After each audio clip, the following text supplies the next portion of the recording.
Hello, beautiful people, dog lovers, all of us here tonight. Welcome to Year of the Puppy, a conversation with Alexandra Horowitz. I am so pleased that you could join us tonight. And of course, I'm double pleased that Alexandra Horowitz is here to join us as well. And Quid, if you didn't see Quid made a brief cameo. I hope we can see Quid again. First, apologies for the shift of this event from a virtual to, or rather from an in-person to a virtual. Seems like the weather is just kind of getting worse out there. It's, what do you call it? It's gross. It's gross outside. It's kind of the weather that, gave the Victorians chilblains. You know what I'm saying? And if you don't know what chilblains are, it's only one L in chill if you're going to Google it. So I made that mistake earlier, chilblains. For those who don't know me, you lucky few, I am Brian Mahoney, editorial director at Chronogram Media, and I will be acting as MC and chief interlocutor with Ms. Horowitz this evening. For those of you who have given money in some fashion somehow to us, we are passing it all on to the Ulster County SPCA to support the good work that they do there. And books tonight can be, if you'd like to buy a copy of Alexandra's latest book, The Year of the Puppy, How Dogs Become Themselves, we suggest you do so via Rough Draft Books, who will be donating 10% of their own sales to the SPCA. And Alexandra, remind me how we're going to figure out the book signing bit of this? Right. Yeah. Well, it's difficult to sign it at this distance, but if you want to email me after the event, I'll put my email in the chat and show me, here, I bought a book at Rough Draft. I have these little postcards that I'm happy to sign and sign to anybody and send to you next week. And you can just slip them in your book if it's a gift, or if it's to yourself, you can also slip it in your book. So there's that kind of apologies that I can't sign in person, which is actually one of my favorite parts of any event, but maybe this simulacrum will do. And I'm going to put my email in the chat for people to contact me directly. Thank you. Good use of simulacrum. Okay. Tonight's event is sponsored by the Ulster County Office of Economic Development, and we are grateful for their support of the Chronogram Conversation series this past year. Thank you to them. I really want to get started with the conversation, but just some notes here. I think you were prompted when you came onto the Zoom to note that it was being recorded. I'm not sure what we're going to do with this recording yet, so that's a question. But if you're in the Witness Protection Program, have unpaid gambling debts, or are the famously reclusive author Thomas Pynchon, you might want to get off the call now. Item number 2, please keep yourself on mute for the duration of the call. Please put all comments and questions in the chat, and Alexandra and I will be looking at those as we go. In essence, I'd like you to do your best impersonation of Marcel Marceau. For those who don't know who Marcel Marceau was, he was a famous, very quiet person. And so even though you're on mute, please put all the questions, comments, etc. in the chat. Department of Shameless Self-Promotion. While we at Chronogram Media spend a lot of time and effort giving away all of our publications, you can also subscribe. That's right, you can give us money for stuff that we give away for free. Margot will put a link in the chat so you could sign up for a subscription right now as we speak. It makes a great Christmas gift or holiday gift. Any denomination, any religion loves Chronogram. Chronogrammys, our Reader's Choice Awards, kick off on January 1st. And you can nominate your favorite dog park or your pet sitting service, stuff like that. We have lots of animal related categories for people to dig into. Lastly, on January 19th, hopefully in person right here at our beautiful Fuller building in Kingston, New York, we will be hosting Ask the Energy Coaches Anything in partnership with Sustainable Hudson Valley.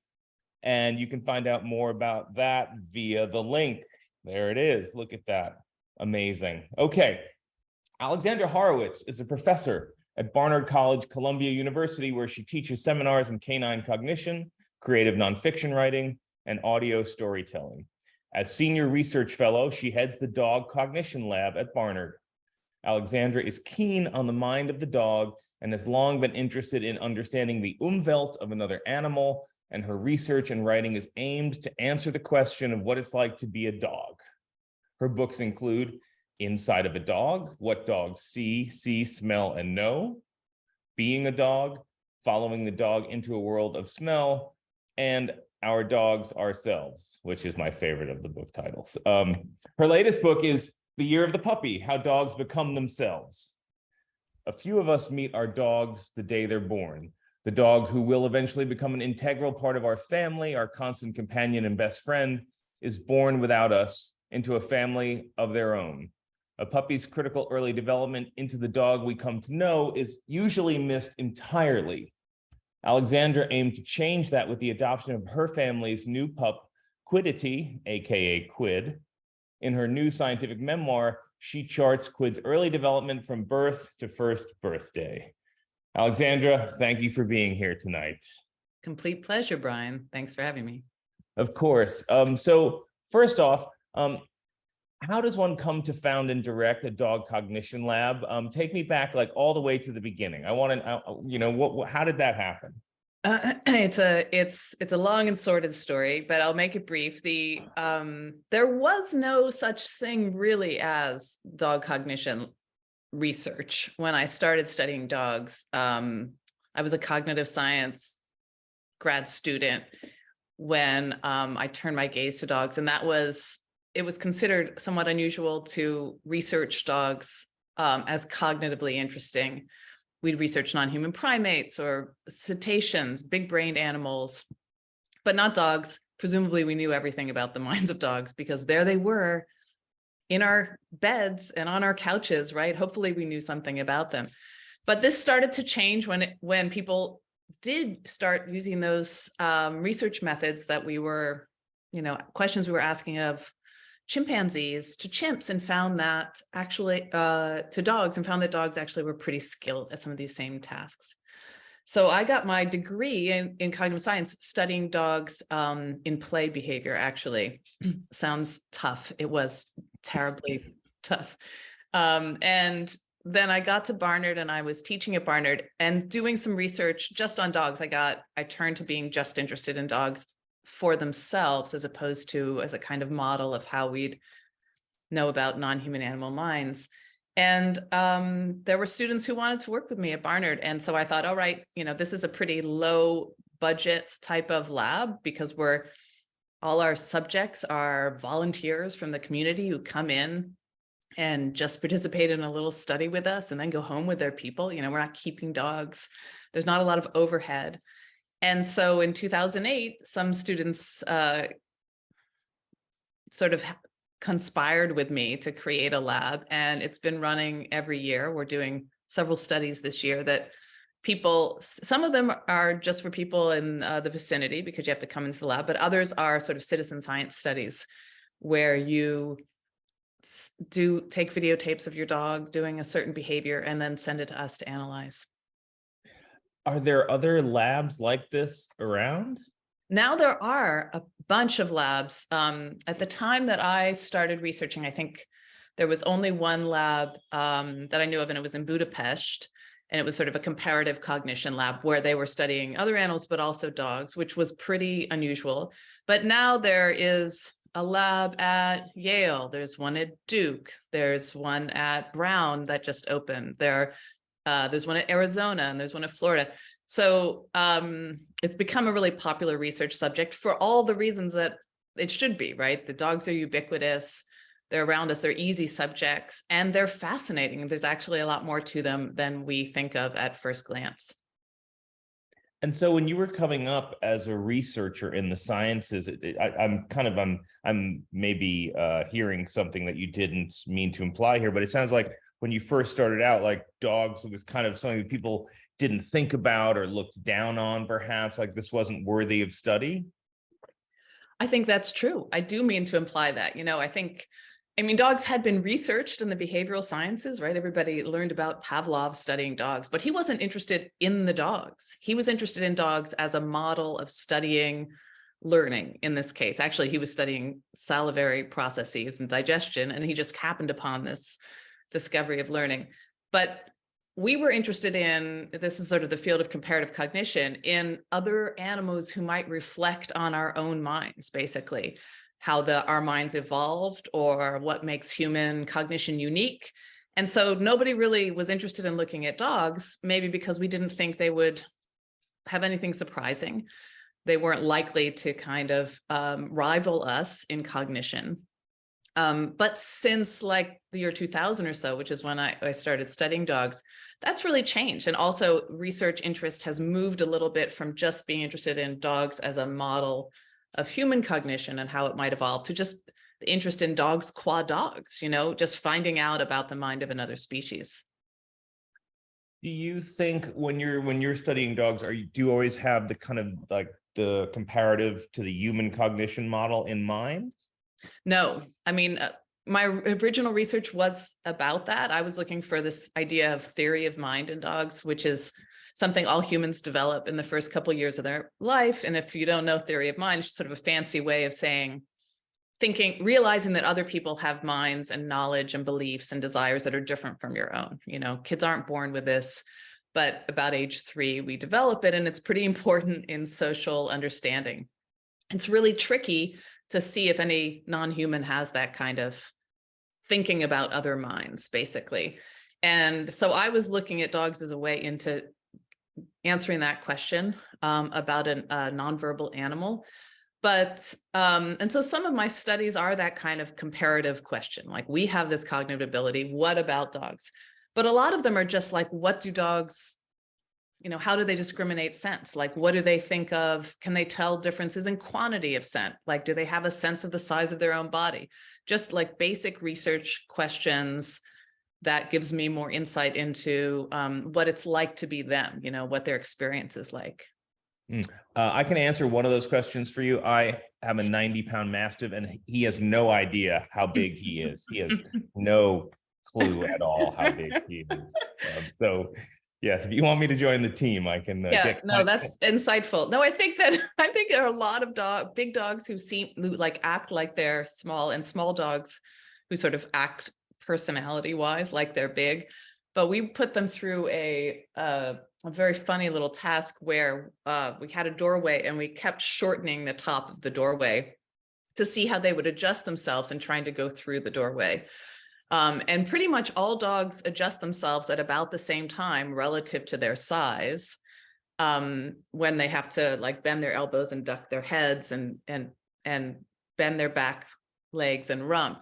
They pretty much do it the same no matter what size they are. So they seem to and they also seem to gauge kind of like we do in looking at a doorway. We have some sense like, I'm going to fit in that. We don't just jam ourselves into any narrow space and then just like try to struggle out. Dogs too, they might move into it a little bit, but rarely get completely stuck. I'm going to hear from people in the audience about this with probably anecdotes to the contrary, but instead they do some gauging of the size of the opening and their own size and make a determination whether they should try to fit through. Is there a big central question to your research? For my research, which is a little bit idiosyncratic in the field of dog cognition, it really is sort of, what is it like to be a dog? I talk about this word Umwelt, which a guy named Jakob van Uxküll, who was an Austrian biologist, coined 100 years ago. Actually, it's a German word that just means environment, but he used it to talk about imagining what the world is like, basically, from the point of view of any individual in any species. So like your Umwelt, Brian, is going to be similar to mine in some ways, insofar as we have some of the same like human equipment, abilities to see or hear or smell or like reason about things, but your own personal history will drive your worldview and make it a little different than mine. And I think the challenge in studying non-human species is not to impose our way of seeing and imagining the world on them, but instead to try to understand what it's like in the case of dogs, for instance, to be in an olfactory world primarily, where, you know, they smell before they see the world, and what that means for them in terms of how they experience their days. And also a species who lives primarily, at least in the case of owned dogs, with another species, right? Dependent on another species. So I'm really interested in, my question is like, what is it like to be that kind of animal? And of course, in a way, it's like an impossible question to answer, but you try to get an understanding of what their perceptual abilities are, what their cognitive abilities are, and then you take some kind of informed imaginative leap into their minds. That's sort of my general research and writing approach. Do you have an elevator pitch sized response to like how a dog experiences the world? Well, if it's a very short elevator ride, I would say it's smelly, right? Like that's where I would start, because actually just that is very tough for us to imagine. You know, when we open our eyes, the world just appears. But for dogs, when they wake up out of sleep, the world appears in smell, right? And that's how they see things. And smells are very different than sight in that they don't just instantly appear in front of us. So just starting there, that's enough for almost any elevator ride. Mm-hmm. Right. Just that they're, and that's something to me also, like they smell first, like, so I don't even, like from a subjective point of view, I only know like my own, you know, universal interactions. Right. And so like to even try and understand that, like it's kind of blowing my mind, like just from, I mean, so how do you think about that? Well, I mean, I can start to quantify it, like what can they do based on smell, right? We could look at tracking dogs and look at their abilities and say, you know, for instance, there was a great study by researchers named Hepper and Wells, Deborah Wells and Peter Hepper, where they looked at how many footsteps of a departing person a tracking dog needed to sniff to figure out which direction that person had gone. Like if there's a line and then the steps go in two directions, like how many do they need to sniff to figure out that's the right way? And they need 5. Basically, they're smelling the difference in odor concentration of a footstep, meaning like smell that comes through a shoe that's left on the ground between 1 footstep and 5 on, which has to be not only a minuscule concentration of odor, but a really minuscule difference in concentration of odor. So if you start with something like that, then I think, all right, not only are they noticing things that are really, really minute and not detectable to us, but also in smell is like something about time. In other words, they're thinking that footstep that's first, that has the weakest odor, is the most distant one. It happened the longest ago. And the one that's the strongest is the newest. So like they're sort of seeing this little rubber band of time through smell. So if you start with something like that, then you think, all right, like your imagination gets going. And the other way that I've done this myself, which I did for being a dog, was I tried to not only follow a lot of dogs who were working dogs or truffle dogs and so forth, and see how they behaved when they were at work using their noses, but I also tried to train my own nose to be better. I tried to be a little more like a dog, as it were, and that involved like following people who use their noses professionally. And also involved just like following the dog. Like they if we want to see something, you just open your eyes. There's my room, dining room, right? But if the dog wants to experience something, as we all know from watching dogs, they stick their nose in it, right? You have to get your nose close to things and you have to sniff rapidly. That's how they get like pictures of the world. So I started doing things like that as well to try to appreciate what it might be like. Okay. We've got our first question here in the chat.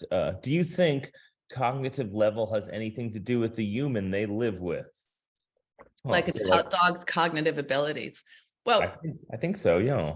Yeah, certainly that a dog's capacities can be brought out or kind of suppressed by their living environment, right? If somebody is very interactive with their dog and engages with them a lot, and also does things like is very habitual with their dog, has a really reliable schedule, the dog picks up on those things. A dog who's in a much less kind of human-friendly environment won't learn to distinguish human actions as well as one who's in this more structured environment. And one of the things that I always recommend that people do with their dogs are like, sports that both the dog and the person like. And one of the ones I used to like to do with Finnegan, who's actually on that portrait behind me, was nose work, which is basically a searching game where dogs try to find things by smell.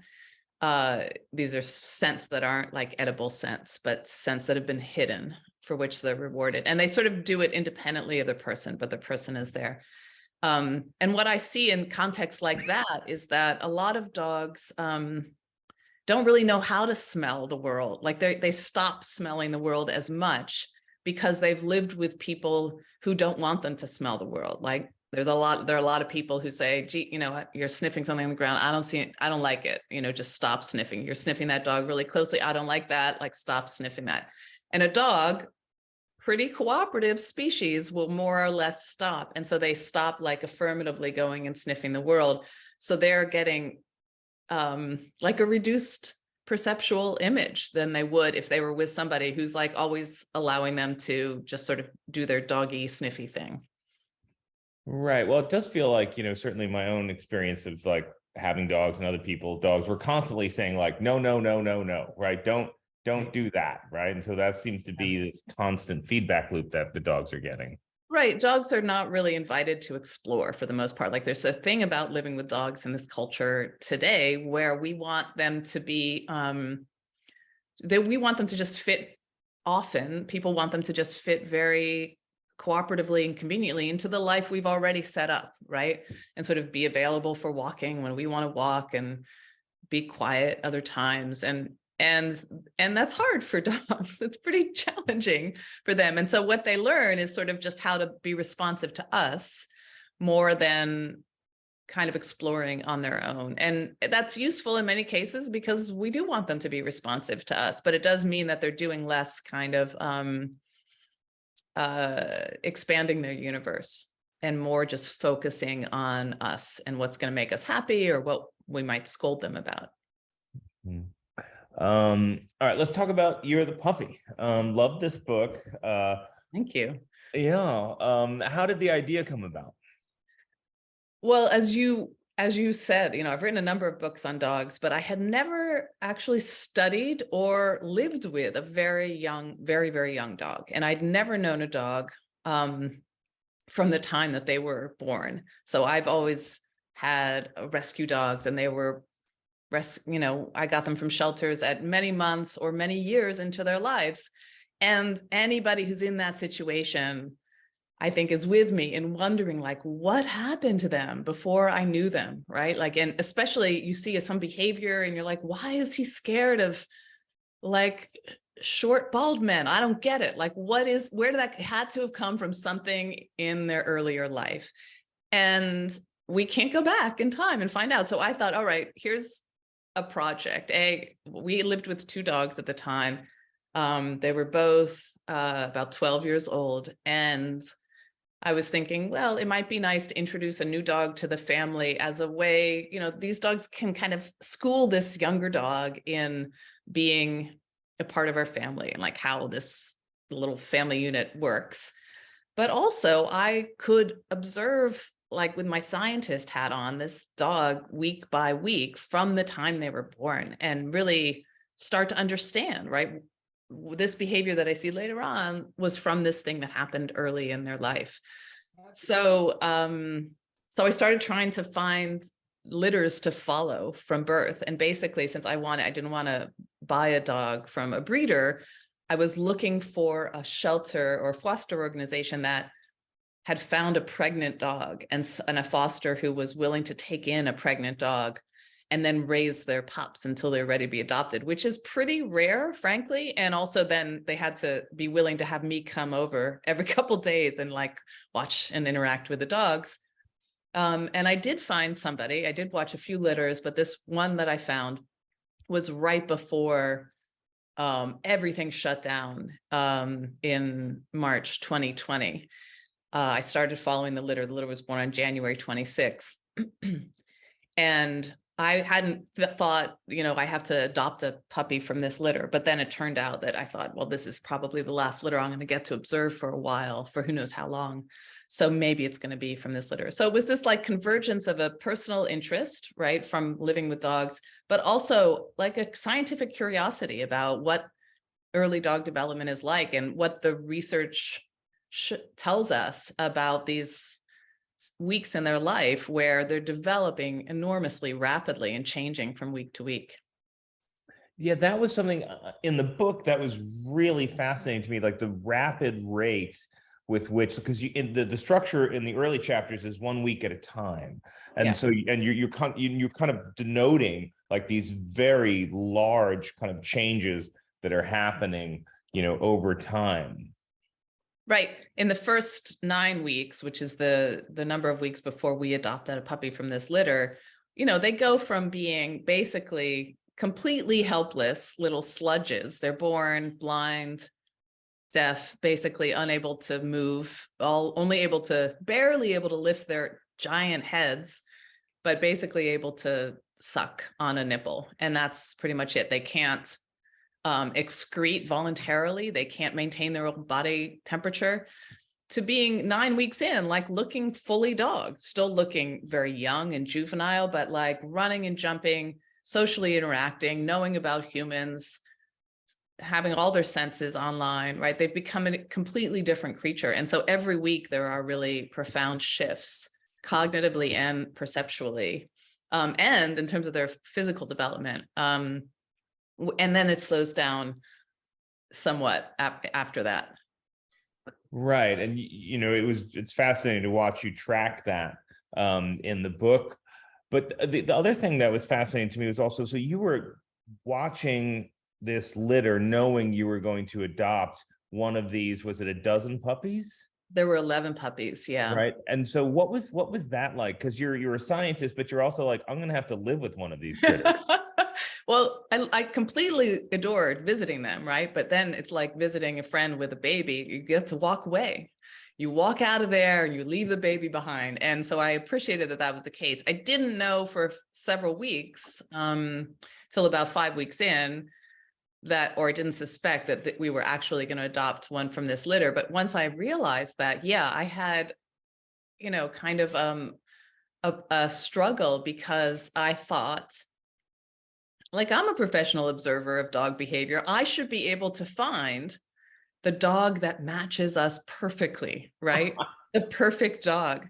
Just the way that when you go to adopt a dog or buy a dog, you don't think like, what, anyone will do. Just like bring any dog over. You go and you make some assessment, and it's, albeit probably almost never is scientific. It's just like phenomenological. Like, you're just like, I love the way that dog looked at me, or I think we got Finnegan because he leaned on us in a lovely way, and he wasn't barking when we met him, and a lot of other dogs were barking. Or we got Upton because of this becoming look he had and tail wag when he saw us for the second time. And like, these are very ephemeral little things. And I thought, okay, I'm watching these dogs every week. I should be able to have like a very reasoned guess as to who would be the best puppy for our family, knowing the types of things we do and the types of things we respond to, even knowing also that, any dog would work at some level. But and then I never could figure it out. I could not figure out, ahead of time who was going to be the perfect dog. And it wound up being chosen for me, insofar as the woman who was fostering the litter, and the mom, had a bunch of people who wanted to adopt these dogs, and she met everybody and tried to kind of match dogs that she thought would be good with people, and also taking into account their preferences, right? If they said they wanted a male dog, or they wanted a dog who was really seemed to really like playing ball or something like that. She tried to take that into account, but she didn't give us the choice of all the puppies. So I only had the choice of a few. And then we basically, well, I don't want to ruin the surprise, but we chose that one. Partly I wanted a female dog. We had 2 older males. Anyway, but yeah, I thought I should be able to do it professionally, but I could not. Yeah, I can't imagine that you can you completely excise the emotional and all the rest of it out of that. I guess that must be a delightful part of, your job. You're doing this, scientific work, but you're also, getting, you're spending time with dogs, which is the thing we all love.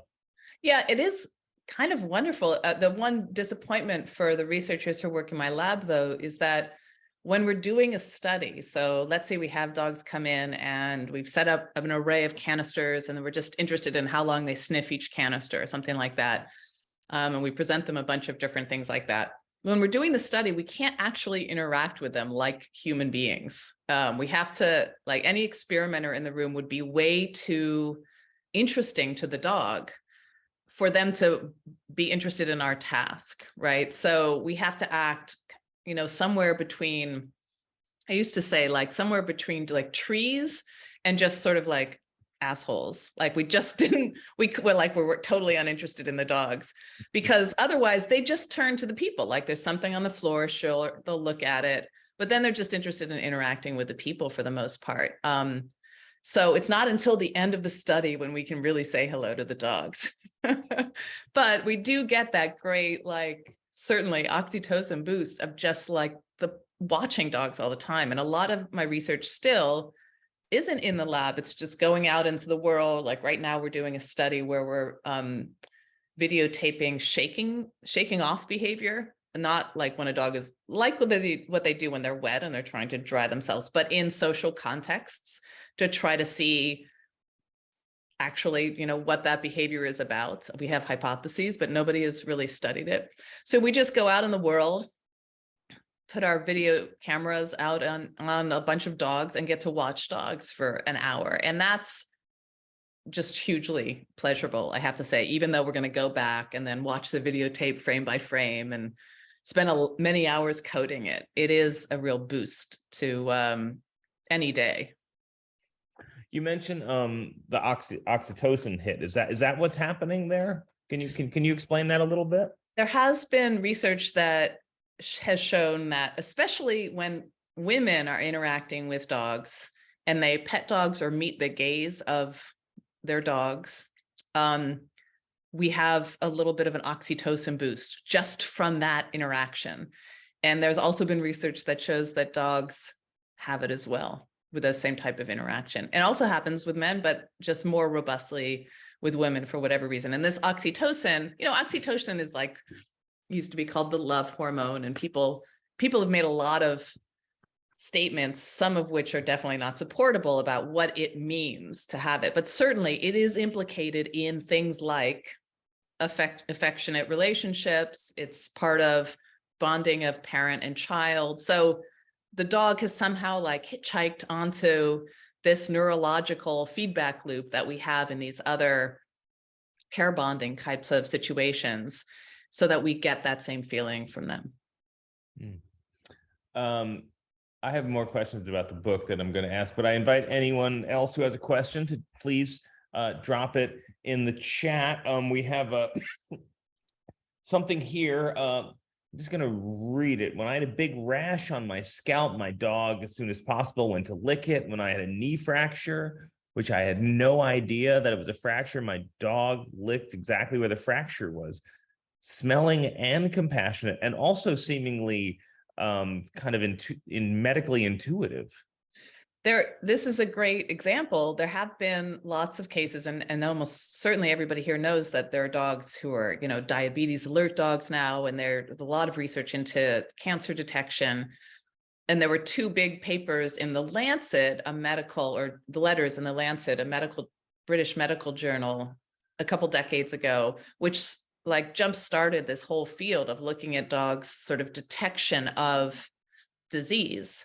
There were cases where a person with a pet dog, not a trained dog, had reported their dog kind of sniffing an area of their body, like repeatedly and kind of incessantly, annoyingly, basically. And that in both cases, the person eventually went to the doctor who checked out the area, and it was a melanoma, which had been otherwise unidentified. Now that jump-started, as I said, a bunch of research into whether dogs can detect the smell of cancer, and they pretty reliably can, although they're not used in clinical settings.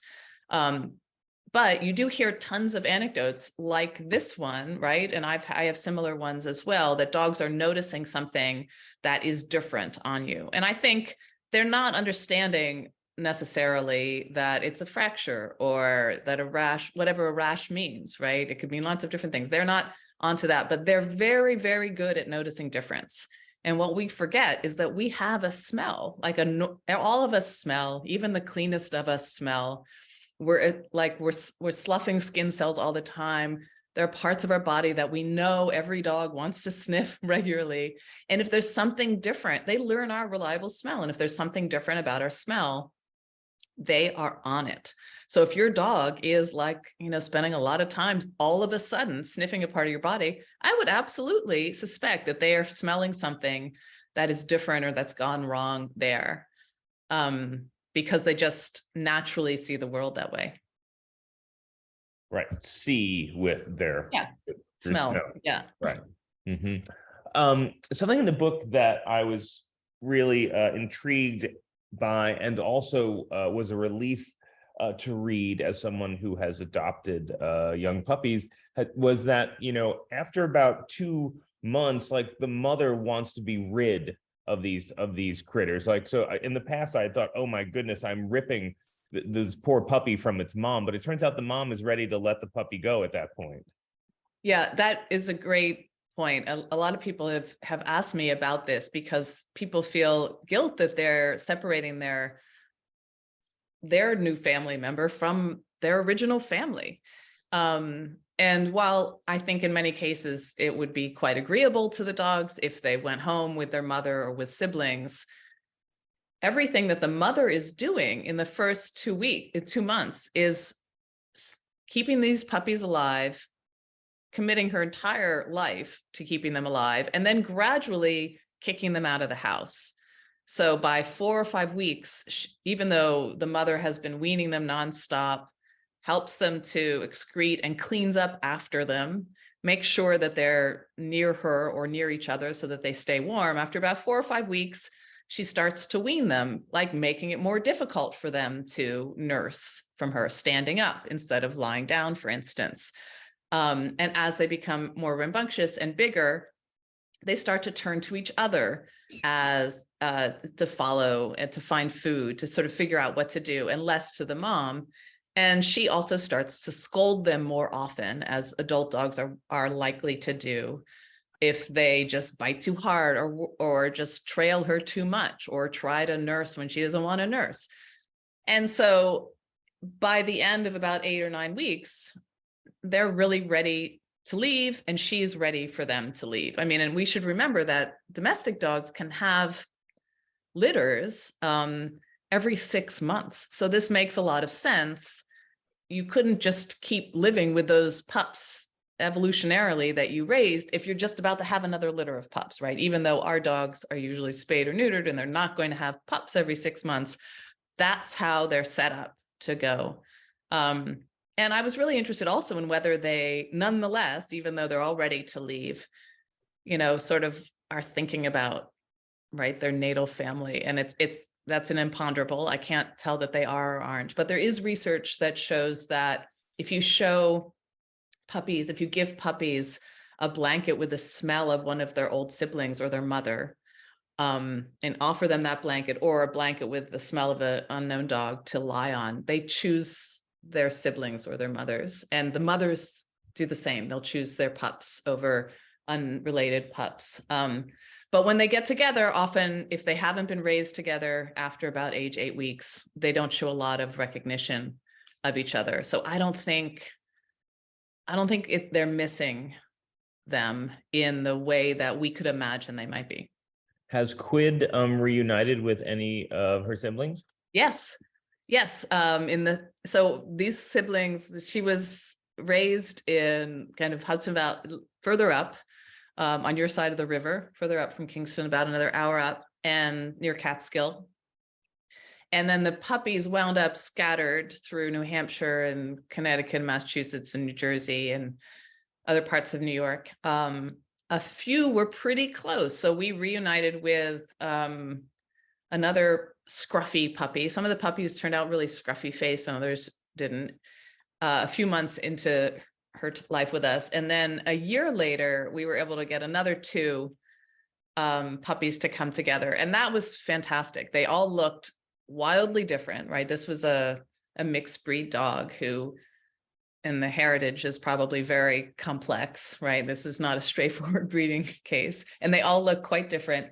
But they did have a lot of familiar behaviors. And I, at this point, a year into her life, Quid had become quite a barker at, noises outside or anybody new, or she just has a piercing bark, which maybe she will, there she is.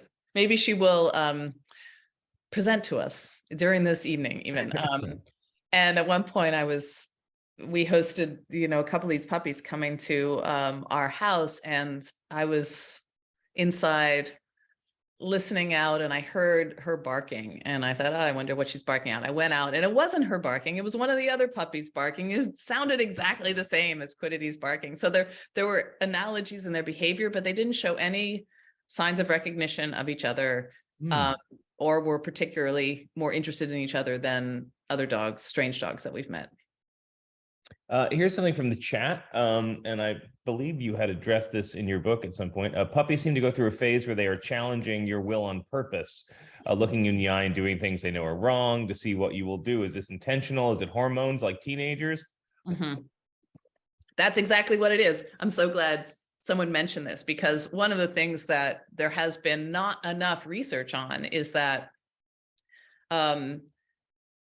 puppies, dogs, like almost all mammals, I believe, maybe all mammals, and also many non-mammals, go through a stage of adolescence, right? So in the case of dogs, they enter puberty at about 6 months. It's differs by breed. Some larger dogs actually go into puberty later.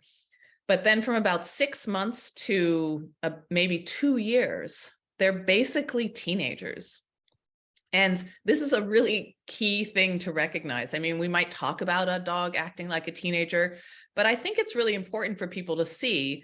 We think of getting puppies, and then you go from puppy to being like an adult. But no, there's this really broad period of time when they act like adolescents around the world. And that means acting rebellious. Sometimes they've learned something and they seem to unlearn it, right? Or seem to be willfully not doing the thing you've asked them to do.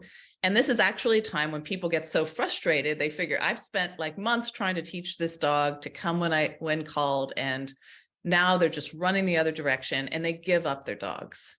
They don't see it as a phase that they go through, right? When my son, as a young teenager, like goes in his room and slams the door, I'm not like, oh God, it's all over, right? Like everything I've taught is all the things that he was. It's futile, right? Like, but with dogs, for some reason, we seem to think that. So it is really important to acknowledge that period of adolescence where they're pushing the boundaries. They're becoming a little bit more independent from our family as well, but they come out of it. That right. Okay. They come out the other side. They come out of it. That's the important thing, right? Then they and become and actually, will come out better with a stronger relationship with their people, usually, if they've just like been given a little bit of a benefit of a doubt for that difficult adolescent period. Stick with it, people. Stick with it. Patience is due. Here's something from the chat. Based on your research and observations, is there one piece of advice you'd give those of us who share our lives with dogs, perhaps a common misconception, something we should start or stop doing? Well, maybe this won't sound that surprising, but I do think that we kind of force our dogs not to sniff in a lot of contexts where they're really, their lives can be improved by smelling, right? And not only that, that's how they see the world. That's how they find out about each other. That's how they communicate socially. So I very much encourage people to take, if you're not already taking, smell walks with your dogs, where you basically, you have a walk where you exercise them. You have a walk maybe where it's just to relieve themselves or to socially interact with other dogs. Have one where you just let them stop and smell whatever that is for as long as they want, right? Because that's basically, like you going to the museum and looking at art, and nobody's snatching you away from that Vermeer and saying like, it's time to get over to this Rembrandt. Like, you just look at it as long as you want. And you even step closer and look closer, and that's okay. And I think the dogs too, not to say that the sidewalk is like a Rembrandt, but it is their world of interest, and we should allow them to engage in that. And also to interact with other dogs by smell. Things that we think of as humans as impolite, like sniffing each other deeply, that's not usually approved of, right? I mean, I have smelled all my friends, but I tell them that I'm going to, and they know I'm interested in smell. That's okay. But, with humans, we don't do it. So we assume our dogs should not do it, or that it's impolite to smell another dog. And I think we should let them sniff, basically, and that will improve their lives. Okay, that's does the Dog Lab have any thoughts about Bunny, the dog who communicates with her human by pressing buttons that play words out loud? I'm not familiar with Bunny. Alexander, are you familiar You with are the this? last person in the world, Brian, who is unfamiliar with Bunny. Bunny is like a viral dog, and the phenomenon is a big phenomenon of these kind of button pressing dogs. Does the lab, that's good. I'm going to give this opinion to the lab and not to me. The lab feels like it is an empirical question whether what Bunny is doing is actually communicating these words, right? I think it's what it is a bunch of buttons which have words on them, and the dogs press the buttons and they'll say things like outside or play or water, or, It was the dark night of the soul, that kind of thing. That's the type of thing that I think the Dog Lab would point out, that they never say, go to the moon or Venus, right? They're never more ruminative or conceptual questions. They're always things that, in fact, the dog's behavior is already asking or showing, right? But here we've just put a button that might also demonstrate it. Like if my dog wants to go outside, she has a lot of ways of telling me that, many of which we sometimes ignore, right? But she does have many ways of telling me that. If in addition, I could put a button down that she could push that says outside, that to me is the same thing. It's not more complicated and it's not more verbal. And that's the claim that's made. There is a group that's studying actually the videotapes of dogs pushing the buttons to see, are they doing them in a way that shows anything other than just associative learning to associate this thing with the thing that follows. So, I'll wait and see what that shows. And in the meantime, I just think we can read our dog's behavior much better and learn a lot about what they're actually saying to us all the time if we just looked at them on their terms and tried to read their body. All right. Well, I clearly need to do some homework around You're going to spend a little time on TikTok around this whole Bunny issue. Yes. All right.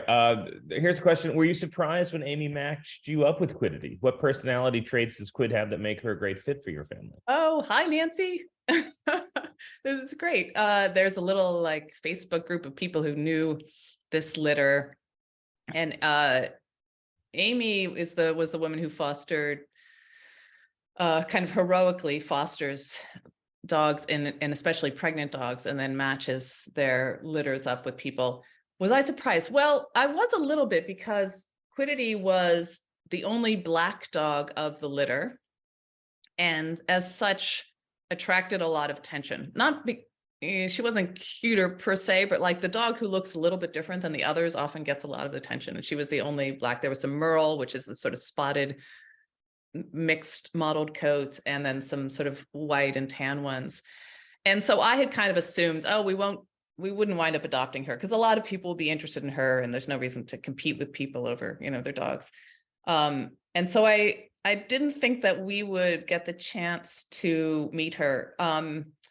Amy described her, though, as a happy-go-lucky dog. That's the way she kind of characterized Quiddity, who was named Wild Ramps at the time. She named all of her puppies after Native American foods. And I think that she thought putting her with our family would work because we had, at the time, I had a 10-year-old, a kind of rambunctious 10-year-old, and a dog who wasn't going to be like put off by like the over enthusiastic approaches of a 10-year-old boy, would be a better fit for our family. Is she in fact happy-go-lucky? I'm not sure that she is. She's definitely go. She's go, go, go for sure. And I think she's mostly happy. But it was whatever. Who knows if it was the perfect fit? But of course, she seems like the perfect family member at this point. That is usually the case. I found out, right? We kind of right, and maybe there's a convergence of a change of both us and of the dog, right, toward each other over time. I think that's the best case scenario. Is maybe you think you want a certain type of dog, but eventually the dog you wind up with becomes interesting because of who they are, and that's what I think is best about. That's one of the nice things about getting a dog who's a mixed breed dog is you really don't have any preconceptions about who they're going to be. With a lot of breeds, people, especially people who are kind of new to dog owning, get this kind of listing of, oh, this dog is like this, they're friendly with children. They're cooperative with everything. They like swimming. And then you get your version of the breed and they don't like children and they hate swimming. And you sort of, people feel disappointed by that, sort of betrayed by their expectation about who the dog's going to be. With a mixed breed dog, you're like, I don't know who this is going to be, but the pleasure will be in finding out who they are. And who they are is the thing that we love about the dog. I never meet somebody who's, I hear about a lot of people's dogs, which is fantastic. And everybody always tells me about the personality of their dog.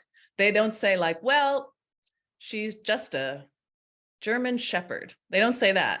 They're like, she is like funny and also really opinionated. And this is a thing she does. It's about who they are, and not our preconception of who they were going to be.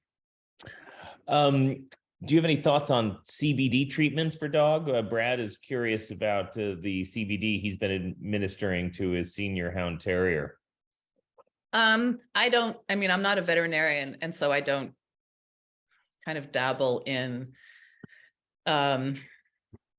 medical treatment or nutrition for dogs, right? I don't know much about that. I know that the veterinarians I know are a little bit skeptical of it, but that's the case with every medical professional, right? They start off skeptical when they're waiting for the evidence.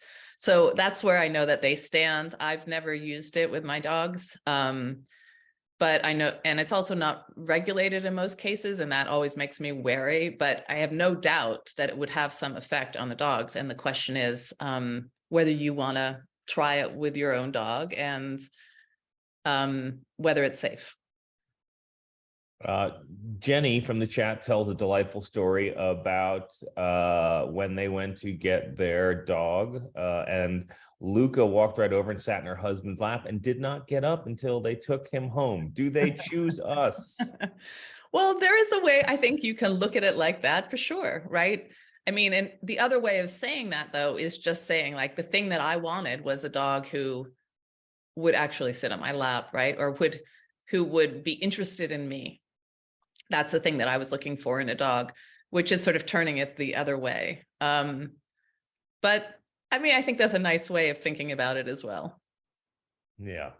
Okay. And then Meredith asks, what is temperament testing for dogs? What are the elements that predict traits for matching dogs with humans?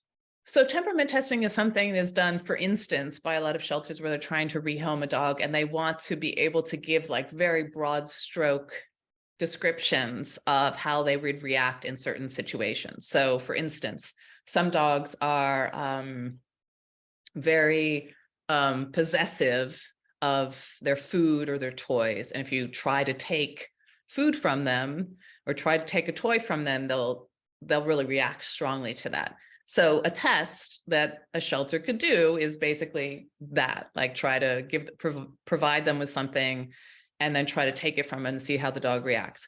What does it tell you? It doesn't tell you how they're always going to behave in every situation, but it tells you that right now, for whatever reason, part of their deep personality or part of the stress of being at a shelter, they're feeling like really reactive to people getting close to their food. And that helps shelters say to potential adopters, this dog has a personality which is not easy in this way, right? Or which is easy in this way. This dog is fine with anybody coming up and touching them on their head. That doesn't tell me anything core exactly about who that dog is, but it says at this moment in time, they're going to be easier to place in any household, which might have like lots of people coming over and touching them without asking, than another dog who feels really worried about that, right? Or maybe a family that has a small child who's likely to grab a dog and the dog might react, really inappropriately or violently to that touch. So this temperament testing is just like a broad strokes way of getting a sense of how the dog reacts to certain stimuli that they're going to encounter in their life. Here's a question that's interesting. Can a dog live a fulfilling life without much interaction with other dogs? My dog became reactive after some negative experiences with other dogs, so she only interacts with humans who she loves. Yeah, that's an interesting question. I mean, I think dogs are very social. That is one of their characteristics, and they just need to be around other beings. But dogs are also unusual in that those other beings can be dogs or they can be people. And so absolutely, they're dogs, we just call them people dogs or dog dogs, right? Who seem to get a lot of mileage out of being with other people as social companionship. And I think that could probably suit some dogs well. I think most dogs need a variety of social interactions to not basically be bored, to have a rich life, to not be bored and stressed out. And it's going to be a mix of meeting dogs and people. If your dog is reactive, ideally you find like a dog who's easy, right? Like ideally you find dogs who they could interact with in like a safe way. But if they're getting a lot of value with being around people and they're around people a lot, then that's great. I think that can fulfill the social drive that they have. All right. Speaking of socializing dogs, what is your opinion about dog parks? Several vets have said not to take my dog to a dog park because of possible injury or illness. Well, there's not one type of dog park. I mean, initially dog parks were like a great public good, it seemed to me, because there were not places that dogs could legally go and interact with each other. And then cities and even more rural areas started creating spaces that were going to be enabling that. The problem is sometimes that you have a space which is kind of too small to accommodate all the egos coming together in that, and energy that's coming together. You mean in the that people, space. right? Is that what you mean? Exactly. Well, the people sometimes don't help because I will say this, we're very protective of our dogs, right? If you see the slightest sign of another dog acting aggressively to our dog, people want to interfere with that. Well, in cases where people can't interfere with that, many times what happens is the dogs work it out for themselves. Sometimes they don't work it out for themselves and something very bad happens. But we're really never willing to let the dogs to figure it out for themselves, right? Like that often is the case. So people kind of prophylactically step in. And that is a little bit of a problem. It's sort of interference, but I understand the rationale.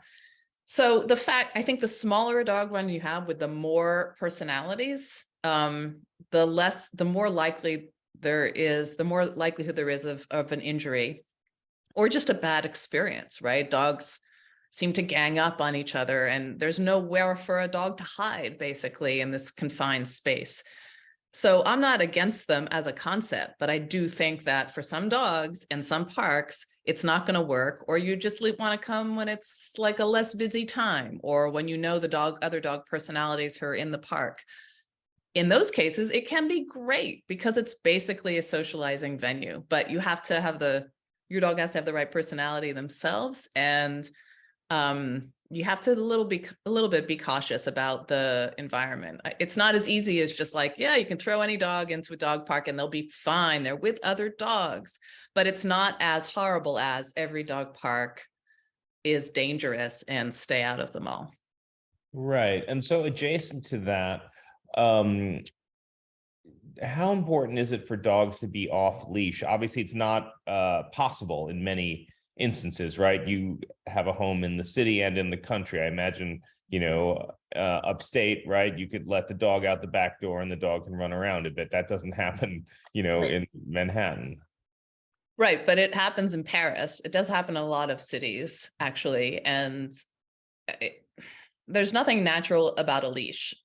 What a leash does is curtail the dog's behavior. And sometimes that's good for their safety. They're not going to run into a road. Sometimes it's good for others' safety. They're not going to suddenly bum rush another dog or potentially get in the way of or harm a person, right? So I see the reasons for leashes, but like there's nothing, dogs naturally can interact with each other and should interact with each other without a leash, without the person ostensibly controlling their behavior. And by the way, we don't really have that much control of the behavior of a dog on a leash. To pretend that we do is a little bit of a conceit. And it also, stress carries down the leash very much. So if some people who have reactive dogs, they're really reactive themselves, right? And they're maybe reasonably worried that their dog is going to be aggressive at another dog. And so they just pull their dog away, making their dog even more anxious to get to another dog, right? Like we can perpetuate behavior issues with our dogs via that leash. So there are many ways it's not salutary to be on a leash. And I think off-leash time is terrific. Now, if your dog really doesn't like interacting with other dogs, then off-leash time in a place that's safe for them to run around is great. Yeah, I have my dogs on the leash in the city all the time, of course, except for in the parks before 9 when they're allowed to interact off leash. And that's been a part of my life since I've lived in a city, right? Just ensuring that I would get up early enough any day that my dogs could interact with each other off leash in the park. That's, I guess, gives you an idea of how important I think that time is. Mm-hmm. Is leash aggression real? Is that a thing? Oh, sure. Absolutely. Yeah. I mean, so as I say, like one of the ways that dogs will sort of interact with each other is they sniff each other to find out, to get all sorts of information from each other, not just who that is, their sex, maybe whether they're receptive to mating, what they've eaten, their health, all those things are in another dog's smell. So ordinarily, they would suss that out with each other just when they encounter each other. But people keep them from doing that, right? But they're really anxious to do that and interact with each other. And sometimes that leads to what's seen as aggression initially and can turn into aggression, which is like barking, lunging behavior, trying to just get and do that social interaction. And it just will perpetuate itself and become worse and worse and worse over time. So, you can also undo it, right? It can be undone just as it is step by step done, but it's a real thing. Here's something, since your book is about puppies, when can you trust the instincts of a puppy to avoid things? Can you trust a puppy to run around in a wooded area with plants that are toxic? Like, are puppies born with some of this? How do they learn it? It's an interesting question. And there's no one answer to when you could trust a puppy. I mean, I think you have to be monitoring them a lot and see what they tend to get into. Do they chase things that run away? Do they tend to eat things that maybe they shouldn't eat? For some reason, toxicity is an interesting question because most of the foods that are toxic to us taste bad to us, right? And that's actually our body's way of having identified that this is not something we should consume a lot of. And often with dogs, they kind of eat first and ask questions later, right? They are kind of vacuumers, right? If they don't smell that something is toxic, they just gulp it. And so they are likely to get themselves into a situation where they eat, especially dogs who really like to scavenge and eat, sort of lab-like dogs who just eat. They might get themselves into a situation where they will eat something that's toxic. So, do I monitor my dogs all the time? Well, more than the average person, I think. I don't think it's ever safe to just let your dog run. It's never completely safe to just let your dog go, out of your view.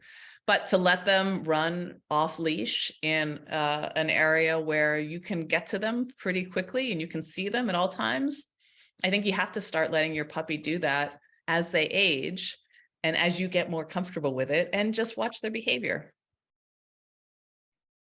Here's just a quick cue about the lab. When you're working odor in the lab, are you using markers?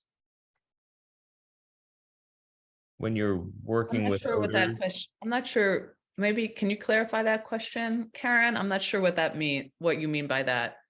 Okay, we'll come back to that.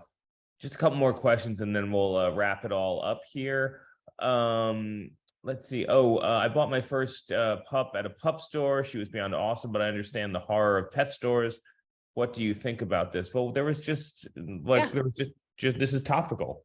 This is extremely topical because New York State, if you didn't know, Governor Hochul just signed into law a ban on selling dogs or cats or rabbits at pet stores in the state.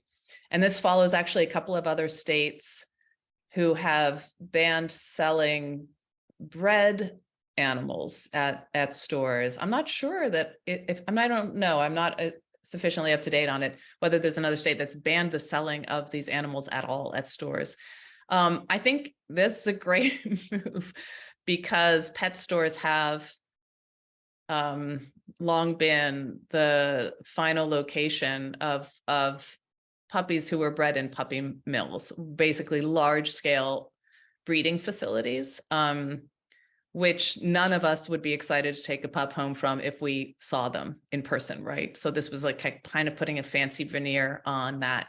And unfortunately in puppy mills, you wind up with lots of very unhealthy and poorly socialized pups who are going to present a lot of health and behavior problems for their people potentially as they age. I also think it's sort of nice to not think, I've come to, as I've studied dogs and thought more about this for the last couple of decades, I've gotten less, I'm interested in the idea of ownership, and the fact that we buy dogs at all is interesting and kind of curious to me, because I think it perpetuates the idea that the dog is property, which they legally are. But the things that go along with property are not the things we usually associate with dogs, right? Like, you can do whatever you want with your chair. You can sit on it, you can throw it out, you can break it up into pieces. And except for a couple of things that you're not allowed to do with dogs, you're not supposed to abuse them, although the enforcement is really poor on that. You can pretty much, because they're property, you can pretty much do those things with your dog as well. You can neglect them. You can just treat them poorly. And so if we got away from a model of buying property at stores that are dogs, I think that would be a cultural improvement. Well said. Okay. Karen clarified, when they get their nose on an odor, are they given a marker such as a clicker or a yes? Oh, we're not training. I understand now. Thanks, Karen. We're not training dogs to learn scents ever in our lab. So, hey, there she is. For instance, the Working Dog Center at Penn, they train dogs to identify the volatile organic components that are a part of cancer smells that indicate that blood sugar in a subject is dropping, and they also train dogs who will later be search and rescue dogs or police dogs. So they're training them, they are positively reinforcing them when they identify a scent.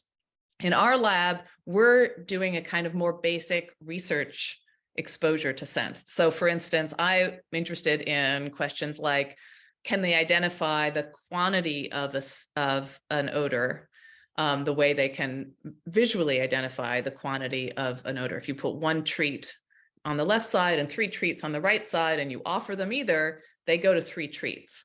What if they can only smell 1 versus 3? Can they tell the difference between, that small odor difference, right? That's the type of question I ask in the lab. So I'm always interested in how the dog naturally behaves. We're never training the dog on an odor. We're just exposing them to odors in certain behavior, in sort of certain experimental situations, and then just looking at how they interact with that odor.